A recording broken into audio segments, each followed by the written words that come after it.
Hey, what's up, guys? This is opening 050. So, the 50th opening is the Brightstein opening. So, I think this is actually one of the longest sequences among all the openings that I'm going to share with you.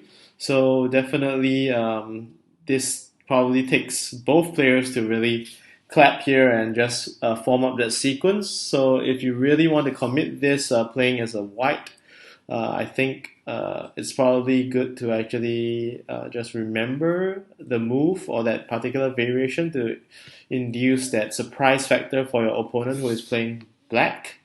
And of course, let's run through the sequence to actually see how this particular opening actually limits options for black and basically give black only counterintuitive options.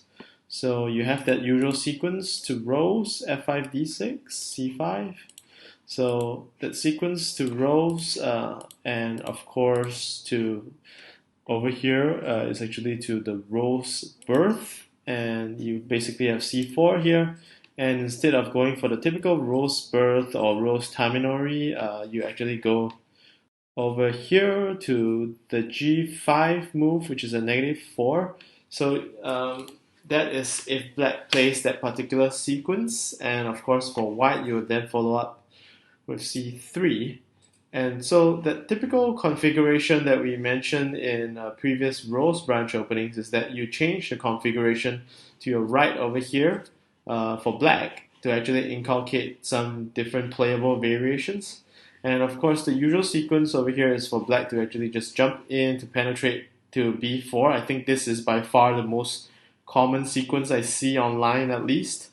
So when black plays into b4, the typical response is actually to just cross back for white to b3, and the typical response is to play out to the left edge.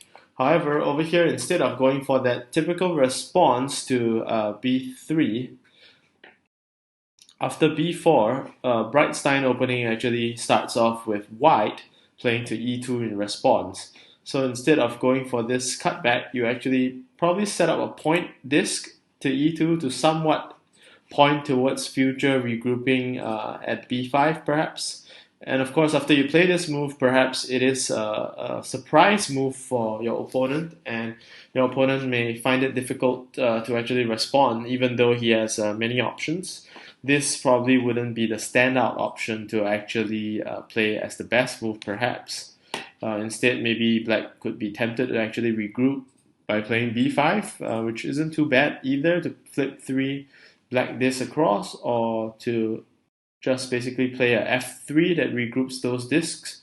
So usually it is hard to actually tell when you can actually play a move like b3 to actually wait to regroup your 4 disks to the right and your 6 disks to the left after you play b3. So it doesn't seem to be that intuitive. So of course the flip side is you reduce your advantage that you have in the opening lead, and it's generally difficult to follow up, I believe, for both players perhaps. So you really have to know the book to actually be able to play that surprise factor. If not, if you throw your opponent off using this move, you gain the benefit of your opponent perhaps making some mistake somewhere else. Like for example, if he were to play b5, let's say, and if you are not able to follow up, of course this would be fairly intuitive to follow up. And if your opponent does actually continue to play, you definitely need to know where to follow up, which is the best sequence.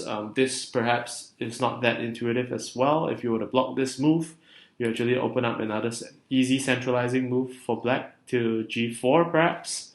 So it's fairly counterintuitive for both players towards the mid game.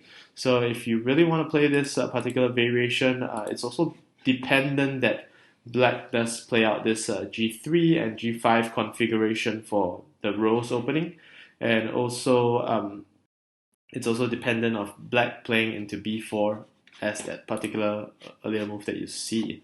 So this particular opening doesn't really come up that often, but it is officially named opening, and I think I've seen one of the top few blitz players, I think Hayates, he actually plays this particular variation very well, and it's fairly effective to actually throw your opponent off book perhaps. So thank you for watching this video, and I'll see you in the next one.